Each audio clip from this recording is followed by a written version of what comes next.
Muito bem, vamos falar um pouco agora sobre a construção de aplicações multiplataformas utilizando o HTML5.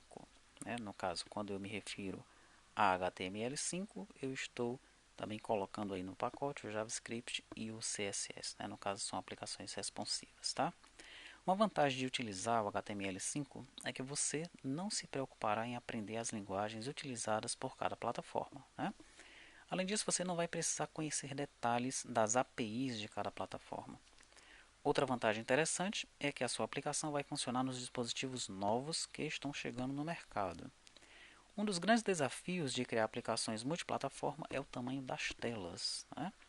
Então, quando a Apple cria um novo dispositivo, ela vai pensar nas aplicações que serão feitas para aquele dispositivo, e como é que essas aplicações elas serão construídas utilizando a sua IDE, que é o Xcode. Tá?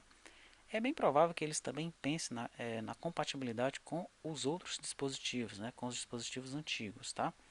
Mas a Apple não vai se preocupar com a compatibilidade dos dispositivos feitos para Android ou para o Windows Phone. Cabe ao desenvolvedor, que cria as aplicações para todas as plataformas, se preocupar com isso. Tá?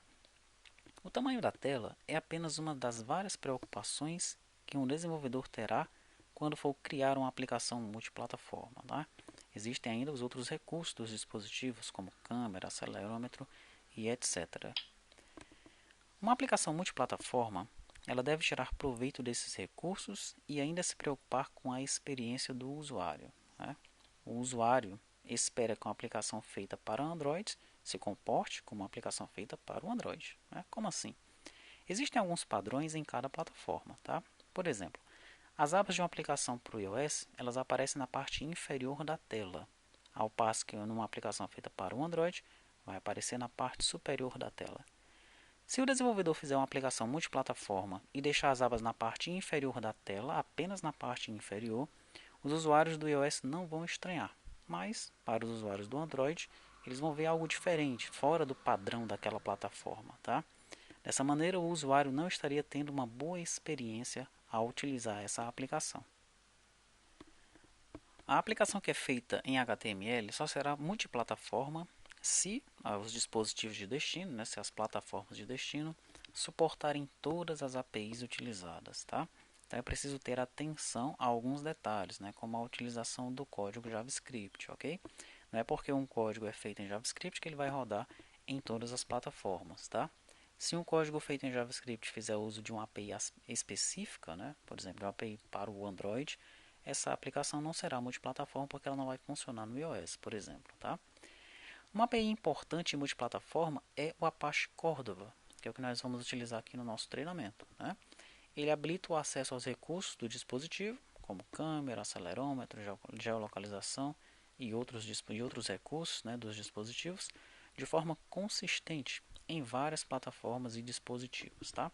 Então, quando você está utilizando o Cordova, que pede para utilizar a câmera, não importa se ele está no iOS ou no Android, ele vai saber utilizar aquele recurso do dispositivo. Tá? O Cordova fornece acesso para implementações nativas em cada plataforma. As aplicações feitas com o Cordova elas devem ser empacotadas como uma aplicação híbrida, ou seja, o código feito em HTML é portátil, o pacote não. Tá? Quando você cria o pacote, aquele pacote é para o Android, aquele outro pacote é para o iOS. A gente vai ver que o próprio Visual Studio ele vai se encarregar de criar esse pacote para a gente. Tá? E como é que você vai fazer para ajustar a aplicação para que as telas elas funcionem nos vários dispositivos existentes no mercado? Muito bem, existem algumas maneiras de fazer isso aí, tá? Primeiro é usando a escala, o dimensionamento. Uma forma simples de controle é dimensionar os componentes e fontes de acordo com o tamanho da tela.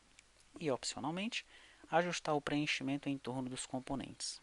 Para trabalhar dessa maneira, o leitor, o ouvinte pode usar unidades relativas do CSS ou utilizar um framework responsivo como o jQuery Mobile ou o Sencha Touch para fazer o trabalho pesado.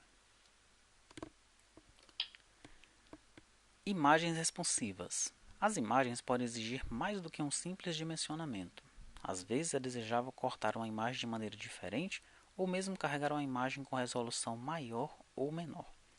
E tem a questão do layout responsivo, né? Se a aplicação é formada por várias seções, talvez seja interessante pensar num layout fluido, em que você rearranja, né, e às vezes até esconde alguns elementos na aplicação. Tá? Existem alguns padrões, alguns patterns de layout de navegação que podem ser estudados e implementados para esse fim.